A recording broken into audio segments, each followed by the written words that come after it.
প্রতি বছরই কোনো না কোনো সুপারহিট ছবিতে তিনি পোক্ত করেছেন তার অবস্থান। তার কিছু ছবি ব্যবসায় নজির গড়েছে, কিছু ছবি দর্শকের মন জয় করেছে, আর কিছু ছবি পেয়েছেন সমালোচকদের প্রশংসা।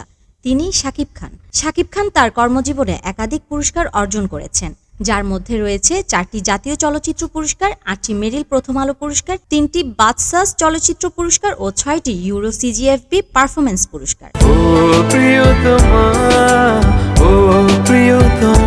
তিনি 2010 সালের ভালোবাসলে ঘর বাঁধা যায় না, 2012 সালের খোদার পরে মা, 2015 সালের আরো ভালোবাসবো তোমায় এবং 2017 সালের সত্তা চলচ্চিত্রের জন্য 4বার শ্রেষ্ঠ অভিনেতা বিভাগে জাতীয় চলচ্চিত্র পুরস্কার লাভ করেন। তার অভিনীত অন্যান্য উল্লেখযোগ্য চলচ্চিত্র হলো আমার প্রাণের স্বামী, বলবো কথা বাসর ঘরে, আদরের জামাই, ডন নাম্বার 1,